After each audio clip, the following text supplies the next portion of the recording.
अस्सलाम वालेकुम। आज हमने केसी एक्सप्रेशन मतलब इक्विलिब्रियम कांस्टेंट एक्सप्रेशन जो है वो लिखना लिखना सीखना है रिवर्सिबल रिएक्शन के लिए।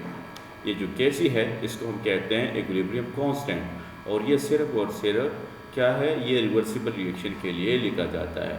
तो इसको समझने के लिए हमने कुछ एग्जांपल्स लिए हैं, तो आप देख सकते हैं यहाँ पे। तो इस इन एग्जांपल्स को हम बारी बारी हल करते हैं और हम ये सीखेंगे कि इक्विलिब्रियम कांस्टेंट कैसे लिखा जाता है, और बाद में इक्विलिब्रियम जो कांस्टेंट है इसकी यूनिटें कैसे मालूम की जाती है वो भी हम सीखेंगे। तो चलिए स्टार्ट करते हैं। सबसे पहले वाटर है और ये हाइड्रोजन गैस में और ऑक्सीजन में डिकम्पोज हो जाता है। अच्छा, तो मैंने क्या करना है, आपको पता है कि जो केसी है इक्विलिब्रियम कांस्टेंट, ये प्रोडक्ट ओवर रिएक्टेंट के बराबर होता है। प्रोडक्ट नीचे होता है, रिएक्टेंट के बराबर होता है। तो मैंने क्या करना है, प्रोडक्ट को ऊपर लिखना है और रिएक्टेंट नीचे लिखना है। प्रोडक्ट कौन सा होता है, ये जो राइट साइड पे जो होता है ना, ये आपका प्रोडक्ट है, ठीक है। तो आपने इसको ऊपर लिखना है। और ये जो लेफ़्ट साइड पे जो चीज़ होती है, एक हो दो हो जितनी भी चीज़ें, और वाटर यहाँ पर अकेला है, तो ये हमें क्या करना है, ये हमें नीचे यहाँ लिखना है रिएक्टेंट वाली जगह पर। तो इसलिए आप देख सकते हैं कि हमने क्या किया, प्रोडक्ट ये केसी है, ठीक है। इसके लिए हमने प्रोडक्ट जो है यहाँ ऊपर लिखा है हाइड्रोजन, आप देख सकते हैं, और यहाँ पे ऑक्सीजन जो है यहाँ लिखा है। अच्छा, यहाँ पे इंटरेस्टिंग बात मैं आपको बताने वाला हूँ कि देखें, यहाँ पे ऑक्सीजन की जो मोल्स है वो हाफ है, तो इसलिए हमने लिखा है। यहाँ पे हाइड्रोजन के पास कोई नंबर नहीं है, यहाँ पे जब कोई नंबर ना हो तो फिर 1 होता है, तो हम यहाँ ऊपर क्या लिखते हैं, 1 लिखते हैं। लेकिन आपने जब किसी चीज़ की पावर 1 हो ना, तो वो नहीं लिखा जाता, इसलिए अंडरस्टूड है, ये अंडरस्टूड है कि यहाँ पे 1 मौजूद है, ठीक है। अच्छा, ये अंडरस्टूड है। इसी तरह नीचे रिएक्टेंट होता है, तो रिएक्टेंट हमारा यहाँ पे वाटर है, ठीक है। तो मेन वाटर को नीचे लिखा है और इसका पावर 1 है, मतलब इसके नंबर ऑफ मोल 1 है, 1 लिखने की ज़रूरत नहीं होती, ठीक है। तो ये इसका हो गया इक्विलिब्रियम एक्सप्रेशन, या ये जो हमारा इक्विलिब्रियम कांस्टेंट है उसका एक्सप्रेशन, ठीक है। ये इस तरह लिखा जाएगा। इसके बाद जो है ना इसकी यूनिटें मालूम की जाएगी, वो हम थोड़ी देर बाद सीखेंगे। अच्छा, दूसरे को ज़रा देख लेते हैं हम। ये देखें, ये है हमारे पास कुछ कार्बन मोनोऑक्साइड और जो है हमारा हाइड्रोजन, ये कैटलिस्ट की मौजूदगी में जब आपस में रिएक्ट करते हैं तो मेथानॉल बनाते हैं। ये मेथानॉल है, मेथानॉल, अच्छा ठीक है। अच्छा, कार्बन मोनोऑक्साइड और हाइड्रोजन गैस ये अच्छी जब रिएक्ट करते हैं तो मेथानॉल बनाते हैं। अच्छा, तो हमारा ये प्रोडक्ट है, और ये हमारे, अब आपके पास रिएक्टेंट 2 है, ठीक है, 2 है यहाँ पे। तो आपने रिएक्टेंट कहाँ लिखना होता है, नीचे लिखना होता है, और प्रोडक्ट जो है वो ऊपर लिखना होता है। इसलिए आप देख सकते हैं यहाँ पे जो रिएक्टेंट है, अच्छा सॉरी, जो प्रोडक्ट है वो ऊपर लिखा हुआ है, और इसके पास कितने मोल है, 1 मोल है। 1 जो है ना लिखने की ज़रूरत नहीं यहाँ पे ऊपर, ठीक है, अंडरस्टूड है कि यहाँ पे 1 है। इसी तरह आपके रिएक्टेंट जो है ना 2 है, तो बारी बारी इसको लिखें, और दरमियान में मल्टीप्लिकेशन है। अच्छा, मल्टीप्लिकेशन भी हम नहीं लिखते, अंडरस्टूड है कि रिएक्टेंट के दरमियान यहाँ पे मल्टीप्लिकेशन होगा, ठीक है। अच्छा, तो कार्बन मोनोऑक्साइड और वाटर, अब आप देख सकते हैं कार्बन मोनोऑक्साइड का 1 मोल है यहाँ पे, ठीक है। तो हम क्या करते हैं, 1 नहीं लिखते, 1 अंडरस्टूड है कि यहाँ पे कार्बन मोनोऑक्साइड का 1 मोल मौजूद है स्क्वायर ब्रैकेट के ऊपर। लेकिन आप देख सकते हैं यहाँ पे हाइड्रोजन 2 मोल है, तो हाइड्रोजन का 2 मोल हमने यहाँ पे लिखा हुआ है, ठीक है। ये है इक्विलिब्रियम कांस्टेंट का एक्सप्रेशन इस रिएक्शन के लिए। आगे जाते हैं हम नंबर तीसरा जो है आप देख सकते हैं, ठीक है, कार्बोनाइल क्लोराइड जो है ये जब टूटता है तो कार्बन मोनोऑक्साइड और हमारा क्लोरीन गैस बनाता है। अब आप देख सकते हैं 2 प्रोडक्ट है, ठीक है। ये हमारा इस साइड वाला प्रोडक्ट होता है, उस साइड वाला रिएक्टेंट होता है। तो दोनों प्रोडक्ट को आप ऊपर लिखें बारी बारी, और दरमियान में जो है ना प्लस की साइन नहीं डालनी। बाद बच्चे यहाँ दरमियान में प्लस की साइन डाल देते हैं, वो गलत है, ठीक है, आपने प्लस की साइन नहीं डालनी।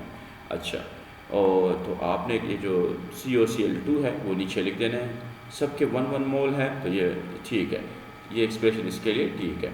आ जाए जो आखिरी है वो क्या है, वो आप देख सकते हैं, इसमें नंबर ऑफ मोल्स भी है, रिएक्टेंट के भी नंबर ऑफ मोल्स है और प्रोडक्ट के भी नंबर ऑफ मोल्स है। तो इसको हम कैसे लिखेंगे, तो चलें, आप सबको पता है इस साइड वाला प्रोडक्ट होता है, ठीक है, और ये जो लेफ़्ट साइड है ये वाला, ये आपके रिएक्टेंट्स है, ठीक है।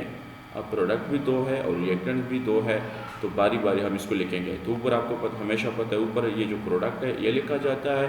आप देख सकते हैं क्लोरीन गैस है, तो सामने स्क्वायर ब्रैकेट लगा के इसके ये जो मोल है ना, ये यहाँ ऊपर लिखा हुआ है, आप देख सकते हैं। इसी तरह वाटर है, उसके भी 2 मोल है, यहाँ भी 2 लिखा हुआ है, ये देखें आप, ठीक है। अच्छा, अब आते हैं आपके जो रिएक्टेंट है वो नीचे लिखा जाता है। तो आप देख सकते हैं यहाँ 4 मोल है, HCl के 4 मोल है, इसलिए आप देख सकते हैं रेज़ टू पावर यहाँ पे हमने 4 लिखा है। ऑक्सीजन का देखिए 1 मोल है, मतलब ठीक है 1 है, 1 लिखने की ज़रूरत नहीं होती, ठीक है। तो हम क्या करते हैं यहाँ पे 1 स्क्वायर ब्रैकेट के ऊपर कुछ नहीं लिखते। तो ये हो गया इक्विलिब्रियम कांस्टेंट का एक्सप्रेशन, ठीक है। इस तरह हम क्या करते हैं, इक्विलिब्रियम कांस्टेंट की एक्सप्रेशन लिखते हैं।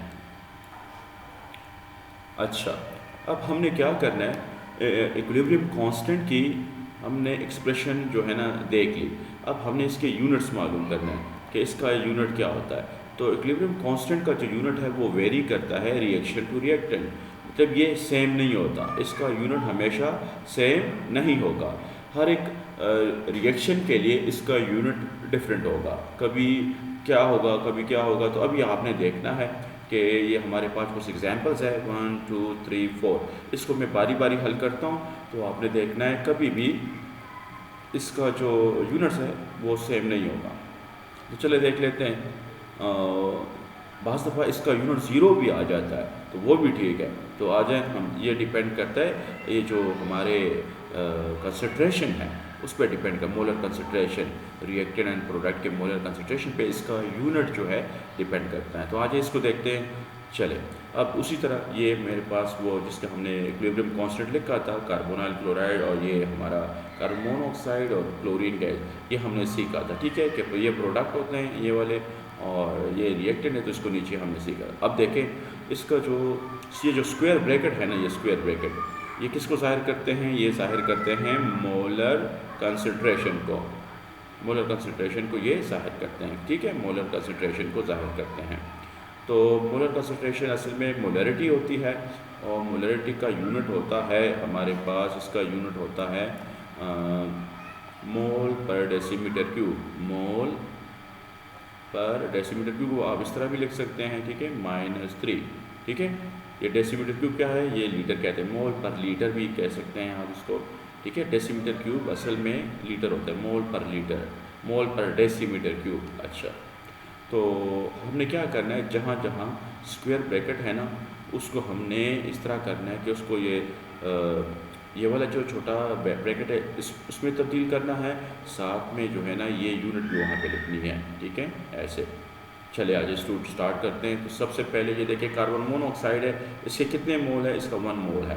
तो ये जो स्क्वायर ब्रैकेट है इसको हमने ख़त्म, इसकी जो स्क्वायर ब्रैकेट है ना इसको हम ख़त्म करेंगे, इसकी जगह ये स्मॉल ब्रैकेट लगाएंगे, ठीक है, ये स्मॉल ब्रैकेट, ठीक है, ये लगा दिया, और साथ में मोल पर डेसीमीटर क्यूब इसके अंदर लिख लिया। अच्छा, फिर उसी तरह क्लोरीन का भी सेम केस आप करें, ठीक है, इसके भी कितने मोल है, 1 मोल है, 1 लिखने की ज़रूरत नहीं है।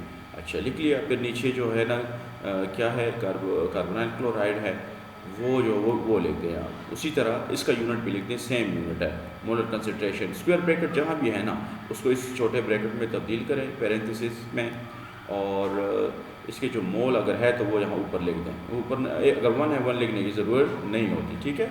चलिए, अब कटिंग, ये आप देख सकते हैं हमने कटिंग की है, ये मोल, ये वाला मोल पर डेसीमीटर क्यूब, इस वाले मोल पर डेसीमीटर क्यूब के साथ हमने काट दिया है। पीछे क्या बचा, ये बचा है, ठीक है। तो इसको हम रहने देंगे, बाकी इन दोनों की जगह हम 1 लिख देंगे, या ये ख़त्म हो जाएगा, ठीक है। 1 होना, ऊपर भी 1 है, नीचे भी 1 है, 1 यहाँ पे 1 यहाँ पे, ठीक है। तो 1 से कुछ मतलब फ़र्क नहीं पड़ता, ठीक है। तो इसको बस ख़त्म कर दें, ठीक है, क्योंकि आप देख सकते हैं ना कि अगर बचता है मल्टीप्लाई विद 1 कर देंगे, नीचे डिवाइड में भी 1 लिखेंगे ना, तो क्या होता है, कुछ फ़र्क नहीं पड़ता। तो आखिर में यूनिट वही होगा, मोल पर डेसीमीटर क्यूब। तो ये इसका Kc का यूनिट हो गया, इक्विलिब्रियम कांस्टेंट का यूनिट हो गया। तो ये पहला था। इसको मज़ीद समझने के लिए दूसरा जो है क्वेश्चन उसको सॉल्व करते हैं। आ जाए, ये हमारा दूसरा क्वेश्चन है। इसको भी ये क्या है, इसमें आप देख सकते हैं कि हाइड्रोजन आयोडीन है, ये दो आपके पास रिएक्टेंट है, और ये जो है आपके पास प्रोडक्ट है। तो देखिए प्रोडक्ट के कितने मोल है, 2 मोल है।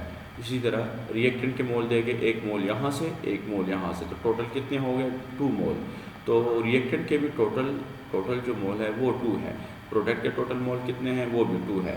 तो जब प्रोडक्ट और रिएक्टेंट के नंबर ऑफ मोल सेम हो तो उस वक्त जो Kc का जो यूनिट आता है वो क्या होता है, वो 0, मतलब नो यूनिट। ठीक है, तो इसका रिजल्ट क्या आएगा आखिर में, नो यूनिट।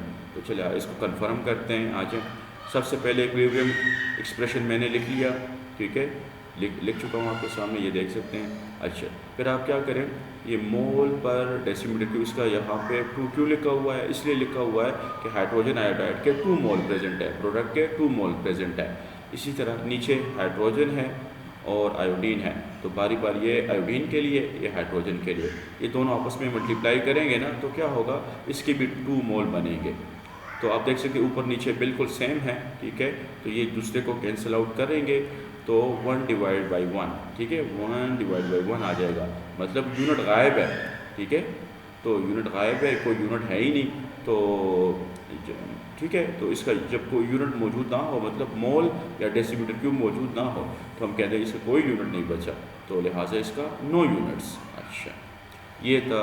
अब इसका तीसरा पार्ट भी हल कर लेते हैं ताकि हमें और जो है इसे एक्सपीरियंस हो जाए।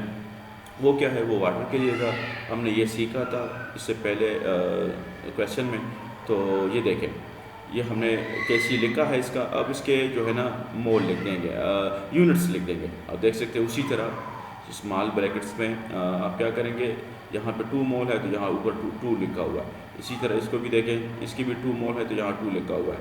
इसका 1 मोल है तो वहाँ यहाँ पे 1 मोल नहीं लिखा जाता, बस अंडरस्टूड है कि यहाँ पे 1 मौजूद है। ठीक है, अच्छा, अब आप देख सकते हैं सिमिलर यूनिट्स जो है एक दूसरे के साथ कैंसिल आउट हुए हैं। ठीक है, ये सिमिलर, ये एक दूसरे के साथ कैंसिल आउट हुए हैं, तो हमारे पास क्या बचा, हमारे पास डिनोमिनेटर में ये दोनों तो कैंसिल हो गए, 1 बचा यहाँ पे, यहाँ दोनों पे। ठीक है, तो हमारे पास डिनोमिनेटर में ये बचा है। ठीक है, अब हम इसको उल्टा करेंगे ना तो क्या होगा, तो यहाँ पे कुछ नहीं होता तो +1 होती है। ठीक है, एक ऊपर, जब ये ऊपर जाएगा तो क्या होगा, -1, इसलिए यहाँ पे मैंने लिखा है। ठीक है, ये -1 कहाँ से आया, इसकी पावर आपको पता है, जब कुछ ना हो तो 1 होता है। 1 कौन सा 1, -1 या +1, जनाब +1। तो ये जो +1 जो है ना, इस वैल्यू को आप उल्टा करेंगे। ठीक है, तो अब क्या होगा, ये -1 में चला जाएगा। ठीक है, ये रूल है। अच्छा, अब -1 को सब के साथ मल्टीप्लाई करेंगे ना तो क्या होगा, -1 जब इस मोलों के साथ मल्टीप्लाई करेगा तो इसका पावर क्या है, इसका पावर होता है 1 +1। और आपको डेसीमीटर क्यूब का तो आप देख सकते हैं पहले से -3 है, तो माइनस माइनस क्या हो जाता है, प्लस हो जाएगा। तो इसलिए इसका जो पावर आया है +3 और इसका जो पावर आया है वो -1, तो -1 लिखा जाता है, लेकिन अगर +1 होना तो वो नहीं लिखा जाता। ठीक है, इस तरह यहाँ इसका आंसर यहाँ तक काफ़ी है। लेकिन अगर आप इसको MCQs में देख रहे हैं तो बाज़ दफ़ा MCQs में इसको चेंज करके यूँ भी लिखा जाता है, तो आपने ये दोनों आंसर ठीक है इसके। आप देख सकते हैं पॉजिटिव वैल्यू को पहले लिखा जाता है, ठीक है, और नेगेटिव वैल्यू को बाद में लिखा जाता है। ठीक है, पॉजिटिव यहाँ पे और नेगेटिव यहाँ पे है। ठीक है, ये अच्छा लगता है कि डेसीमीटर क्यूब पर मोल। ठीक है, इस तरह। तो ये अच्छा, आखिरी जो है इसके बाद हमारे पास नाइट्रोजन का है। इसमें आप देखें, चलिए इसको हल करते हैं। तो ये आपके रिएक्टेंट है, ये आपके प्रोडक्ट है। उसी तरह हम क्या करेंगे, इक्विलिब्रियम एक्सप्रेशन इसके लिए लिख देंगे। तो आप देख सकते हैं ये हमने लिख दिया है।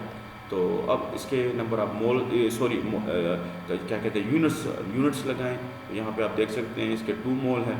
ठीक है, और नीचे ऑक्सीजन जो है इसके भी 2 मोल है, तो आप देख सकते हैं यूनिट के ऊपर भी ⁻²2 है। तो ये और ये एक दूसरे के साथ सेम है, तो इसको हम क्या करेंगे, कैंसिल आउट कर देंगे। नीचे क्या उसी तरह जो है ना इस तरह बच, जो इससे पहले बचा था बिल्कुल उसी तरह आ गया। ठीक है, Kc = 1 मोल पर डेसीमीटर क्यूब। तो उसका यहाँ पे पावर क्या होता है उसी तरह, ठीक है, +1 होती है। ये जब ऊपर जाएगा, मतलब इसको इन्वर्स करेंगे ना तो क्या होगा, ये पावर जो है ना +1 है तो -1 हो जाएगा।